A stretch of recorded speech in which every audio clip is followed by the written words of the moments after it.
لا ما عاد يرعبني ظلم يهددني لا شيء أخسره لا مهما يطول الدرب فالحق. Bismillahirrahmanirrahim. Assalamualaikum warahmatullahi wabarakatuh. Waalaikumsalam warahmatullahi wabarakatuh. Alhamdulillah, nahmaduhu wa nasta'inuhu wa nastaghfiruhu wa na'udzu billahi min syururi anfusina wa min sayyiati a'malina. May yahdihillahu fala mudilla lahu wa may yudlilhu fala hadiyalah. Salawat serta salam kita curahkan kepada baginda Rasulullah dengan ucapan Allahumma salli ala Muhammad wa ala ali Muhammad.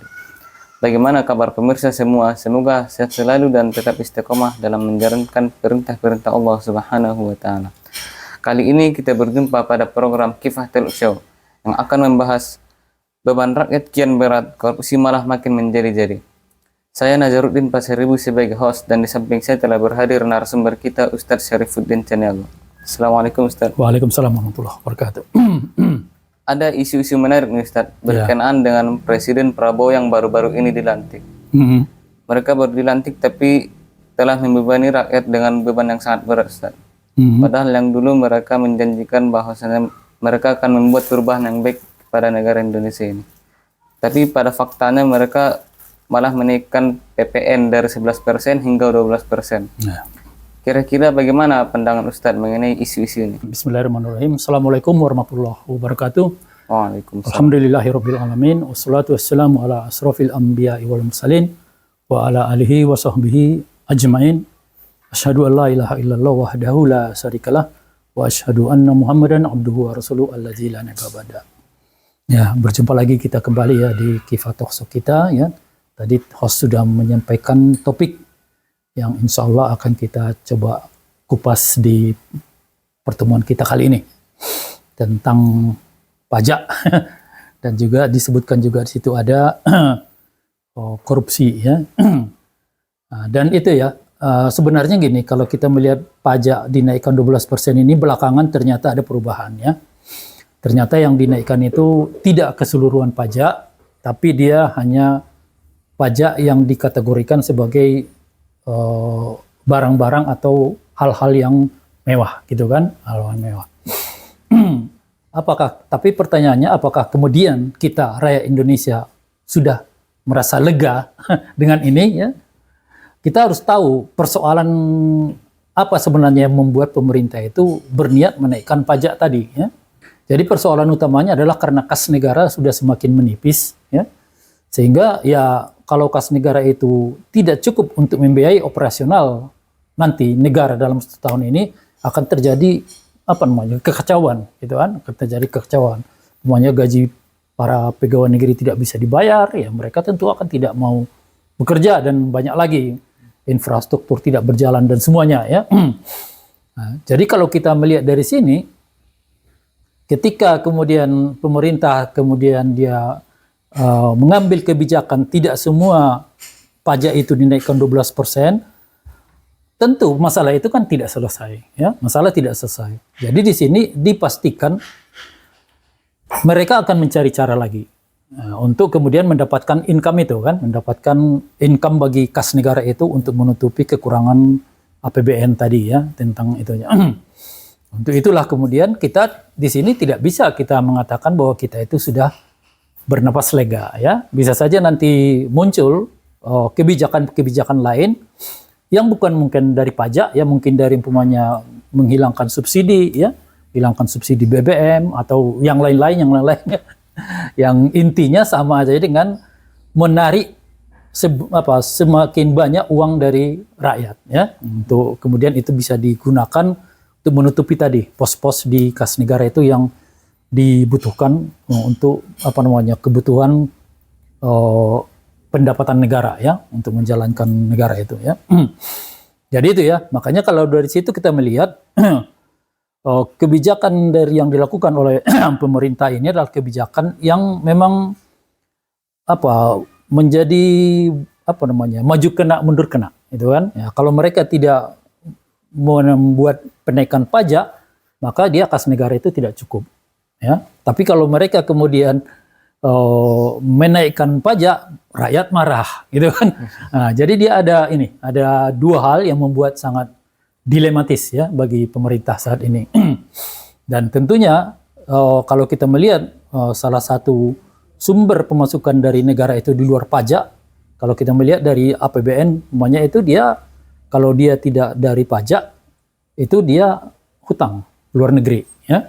Dan hutang luar negeri ini sesuatu yang bukan kita yang memastikannya ya. Mereka donatur itu yang memastikannya. Nah, kalau kita ingin berhutang, mereka tidak mengasihkan hutang kepada kita, ya tentu ya itu tidak akan kita dapat. Apalagi dengan munculnya dalam 2 hari belakangan ini ya ada diberikan predikat kepada mantan presiden kita sebagai salah satu dari 5 atau 6 ya, 5 orang kepala negara yang terkorup dan ini ya ada banyak masalah-masalah kriminal di negaranya ya. Dan itu akan menjadi acuan bagi negara-negara lain ya. Sehingga kalau mereka melihat umpamanya mereka memberikan hutang dan kemudian hutang itu tidak sampai kepada tujuan dan dikorupsi, maka mereka tidak akan mau memberikan hutang. Jadi dilematis sekali memang. Makanya kalau kita lihat sekarang seperti program andalannya Prabowo ya, makan siang gratis itu udah hampir mendekati 100 hari masa jabatannya itu belum jalan juga. Nah, itu disebabkan karena ketiadaan dana ya. Jadi itu ya. Jadi kalau kita melihat sini memang ini adalah seharusnya sesuatu yang harus mereka lakukan ya. Karena tidak punya opsi lagi bagi mereka ya. Tapi karena ada penolakan dari masyarakat, mereka kemudian mencoba meredamnya dengan tidak melakukan semuanya, tapi kemudian mereka akan pasti akan mencari jalan lain lagi untuk kemudian mereka bisa mendapatkan income itu ya. Mereka dapatkan income itu. Kalau mereka mendapatkan income itu dari negara ya tadi itu bisa kemudian dengan mengurangi subsidi, menghilangkan subsidi dan segala macamnya itu ya. Jadi kita siap-siap saja karena ada kejutan-kejutan lain lagi itu. Gitu mungkin gambarannya. Kira-kira menurut Ustadz apa penyebab semua ini terjadi, Ustadz? Ya itulah. Jadi kalau kita melihat tadi kan di sini kan ada dia masalah pendapatan atau kas negara yang kurang ya. Kas negara yang kurang. Jadi kas negara itu kan dia adalah didapatkan negara dari sumber-sumber pemasukan dari negara ya. Dan itulah makanya karena kita ini di negeri kita diterapkan sistem kapitalis ya, sehingga kemudian dalam sistem kapitalis itu kita kenal dia ada di situ prinsip dia kebebasan kepemilikan ya, hurriyatul milkiyah ya, kebebasan kepemilikan. Maka kemudian sumber daya alam yang ada di negeri-negeri yang menerapkan sistem kapitalis itu akhirnya itu beralih pengelolaannya atau penguasaannya dari negara menjadi kepada swasta asing ataupun swasta dalam negeri ya. Sehingga dengan beralihnya itu ke penguasaan atau pengelolaannya itu maka keuntungan yang harusnya didapatkan oleh negara dari SDM-nya itu, SDA-nya itu akhirnya tidak masuk ke kas negara. Itu masuk ke tadi pihak pengelola tadi. Kalau dia asing seperti umpamanya kita tahu Freeport di di Papua itu kan Amerika ya. Jadi seluruh hasil tambang emas mereka itu ya masuknya ke Amerika ya. Kita mungkin hanya mendapat pajak atau apa sedikit di situ kan 5% sekian persen gitu kan, dan itu sangat kecil sekali dibandingkan keuntungan utuh ya yang mereka bawa ke luar negeri itu. Nah, dan itu ya. Sehingga kemudian dengan tidak lagi kita mendapatkan income dari SDA kita yang berlimpah sebenarnya di negeri ini, akhirnya kemudian pemerintah itu hanya bertumpu kepada pajak ya dan hutang tadi ya, pajak dan hutang ya, pajak dan hutang. Nah, sehingga itulah ya, dan itu kita melihat penyebabnya itu adalah dari sistem tadi ya, sistem kapitalis tadi ya. Karena kapitalisme itu demikian sifatnya, di mana negara itu di situ di dalam sistem kapitalis itu tidak lagi sebagai pengelola SDA, tapi mereka hanya sebagai regulator ya. memberikan aturan-aturan saja untuk bagaimana orang bisa mengelola segala sesuatu, ya, tapi mereka bukan pihak pengelola lagi. Ya. Makanya kemudian kita lihat di badan-badan dari negara yang dulunya dia pengelola SDA, seperti umpamanya Pertamina, itu akhirnya dirubah dia bentuknya menjadi BUMN, ya, BUMN, Badan Usaha Milik Negara. Jadi kalau kita dengar di situ ada usaha, berarti dia ini sudah corporate, ya, perusahaan. Jadi kalau perusahaan itu apa yang menjadi tujuan utamanya adalah profit, mencari keuntungan, gitu kan, mencari keuntungan, ya. Nah, sehingga kemudian itu, sehingga apalah, akhirnya dia SDA tadi yang kemudian itu milik rakyat itu harusnya kemudian rakyat itu harus membeli, ya. Jadi itu makanya kita melihat dia problem utama di situ adalah karena adanya penerapan sebuah sistem, ya, sebuah sistem yang dimana di sistem itu dia membuat negara itu tidak lagi mendapatkan income untuk kas negara dari SDA, ya. Nah, makanya kita kalau kita melihat di negara-negara kapitalis, ya, itu mereka itu memang pendapatan utama negara itu memang pajak. Makanya di dalam itu adanya prinsip di dalam sistem kapitalis itu negara yang yang dianggap baik secara ekonomi adalah negara yang di situ pendapatan negara dari pajaknya itu sangat besar. Jadi semakin besar pendapatan pajak dari pendapatan pajak negara di suatu negara, maka itu berarti negara itu negara yang bagus dalam pandangan sistem kapitalis. Ya. Nah, itu makanya kita merasa. Nah, makanya seperti kita tahu sekarang ini kan kadang-kadang di tengah masyarakat pun ada kerancuan pemahaman tentang pajak itu, ya. Ketika umpamanya kita bilang begini pun mereka akan mengatakan itu, ya bagaimana kalau tidak ada pajak gimana? Dana dari negara ini untuk untuk mengelola negara, ya. Padahal kan tidak demikian, ya. Bukan ini, ya, karena masih ada opsi yang dibuat oleh negara untuk bisa mendapatkan income untuk kas negara selain dari pajak, ya. Bukannya karena ini, ya. Kenapa tidak itu yang kita jaga agar kemudian penghasilan dari situ kembali kepada negara, bukan dibawa orang lain, dibawa ini, ya. Nah, sehingga kemudian kalau kita melihat itu, ya, seperti umpamanya yang sudah pernah kita bahas di video kita sebelumnya, ya, tentang ini, ya, di situ sudah kita jelaskan secara singkat gambaran bahwa dengan SDA kita itu kita bisa surplus, ya. Kalau itu dikelola oleh negara benar-benar surplus dia. Kalau dia udah surplus berarti dia tidak perlu lagi pajak, tidak perlu lagi hutang, ya kan? Nah, itu, ya. Dan kemudian yang membuat kita miris itu kan, ketika kemudian pajak itu dipujuk terus dari rakyat, tapi kemudian di satu sisi kita lihat para pejabat-pejabatnya itu justru berlomba-lomba mereka untuk mengkorup uang-uang tersebut, ya. Jadi itu semakin membuat orang semakin semakin tidak ridho dengan membayar itu kan, karena mereka sudah punya asumsi uang mereka itu nanti akan lari kemana-mana, ya, bukan kembali kepada mereka dalam bentuk kesejahteraan dan segala macamnya itu, ya. Itu, ya. Jadi kalau kita melihat sini memang dia masalahnya itu terletak kepada sistem, ya, bukan kepada oknum, ya. Makanya dia mau siapapun presidennya, ya, walaupun dia di awal kampanyenya dia berkor-kor begini, kalau dia sistemnya tetap yang ini, dia akan masuk tetap akan mengikuti prinsip-prinsip dari sistem tersebut. Dia tidak akan bisa keluar dari itu. Maka terjadilah yang seperti ini kan, bertolak belakang dari janjinya dengan apa yang dilaksanakannya. Nah, itu mungkin gambarannya. Tadi Ustadz bilang ini terjadi karena kita menerapkan sistem kapitalisme. Memangnya ada Ustadz sistem yang bisa menyelesaikan masalah-masalah ini, Ustadz? Iya, iya.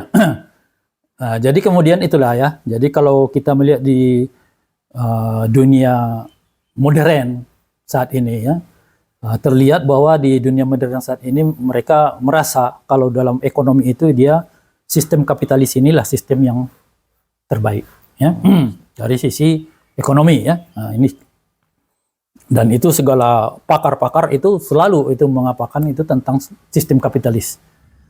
Dan ini Tapi kemudian apakah ada sistem yang lebih baik dari sistem kapitalis ini dan kemudian bisa mengatasi segala permasalahan yang ditimbulkan oleh sistem kapitalis ini? Kita karena kita di sini Muslim ya, dan kita kajian keislaman, maka kita akan coba lihat dulu di dalam Islam, ya, di dalam Islam ada enggak, ada enggak ya?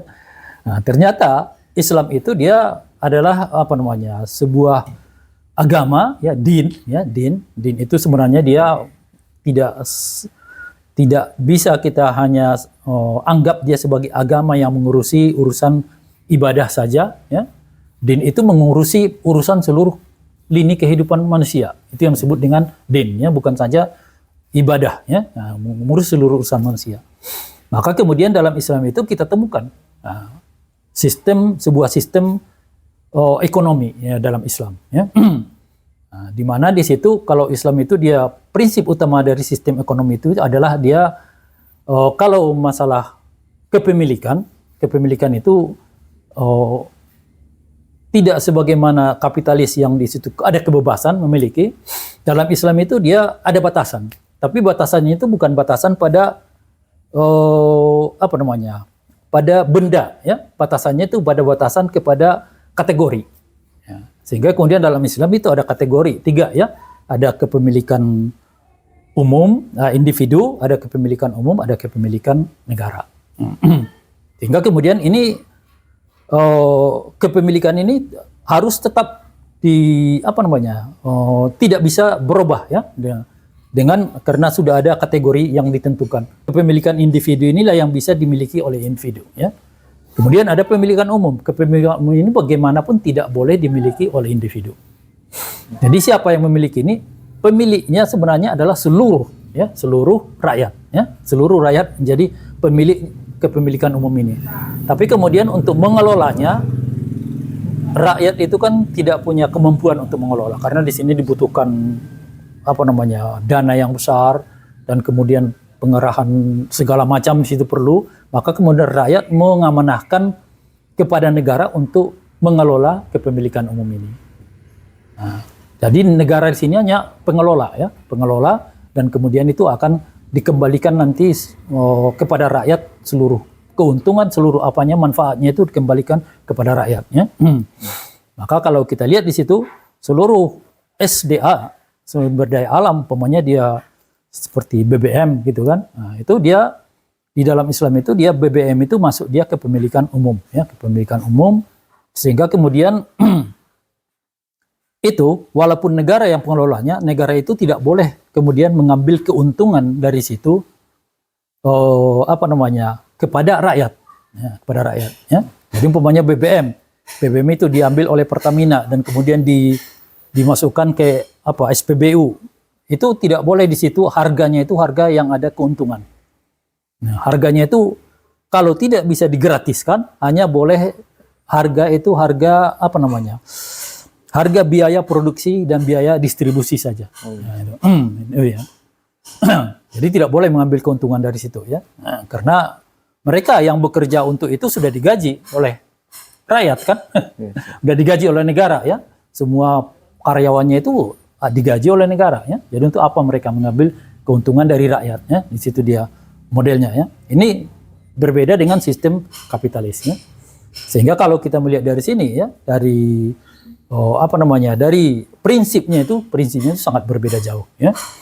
Nah, sehingga itu akhirnya kita bisa melihat bahwa kondisi-kondisi seperti sekarang ini umumnya seperti pajak ya, itu tidak akan ditemukan karena dalam Islam itu pajak itu dia hukumnya haram ya.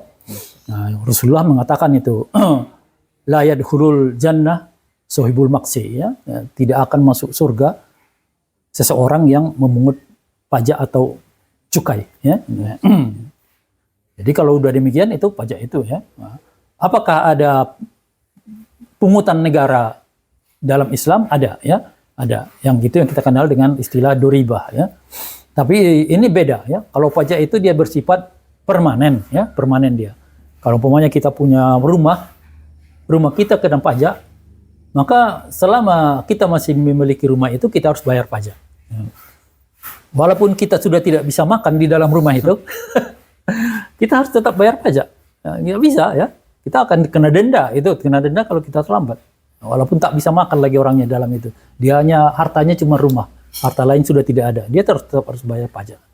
Kalau dalam Islam, pajak itu dia gunanya adalah di saat kas negara kosong atau kurang untuk mengatasi suatu masalah yang besar gitu kan, yang dibutuhkan penanganannya secara cepat, ya, tidak bisa ditunggu lama-lama ya. Maka itu kemudian di sini negara boleh memungut kepada rakyat, ya, memungut. Dan pungutan itu hanya pungutan untuk mencukupi tadi itu aja. Umpamanya dibutuhkan negara 1 triliun, umpamanya ya, ada bencana musibah itu, atau umpamanya ada perang gitu kan, dibutuhkan dana ya. Umpamanya 1 triliunnya kita apakan. Ketika kemudian itu dapat terkumpul, itu kemudian dihentikan pungutannya. Jadi tidak ada bersifat permanen.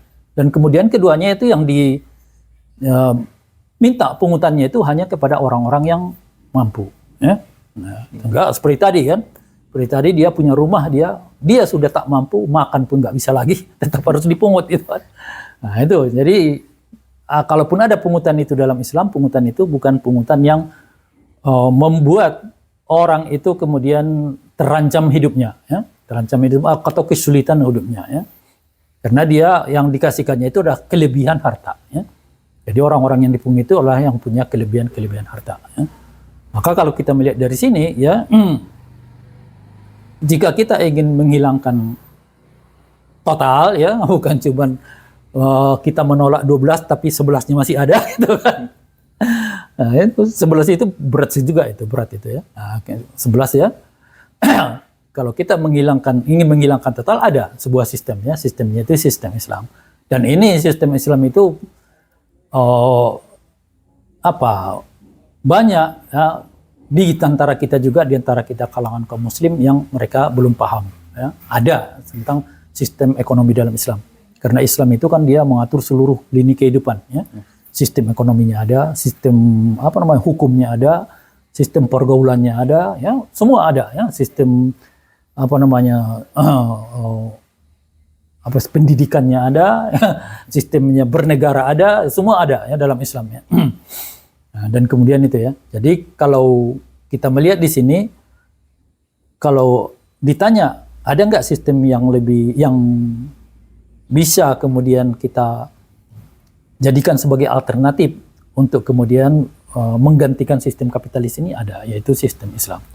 Nah, itu mungkin. Tapi ya sistem Islam itu syaratnya itu memang dia tidak bisa diterapkan kalau dia negaranya negara yang menerapkan sistem kapitalis, karena ini dia bertolak belakang ya. Nah, jadi kalau mau Islam diterapkan, kapitalisnya itu harus dihilangkan.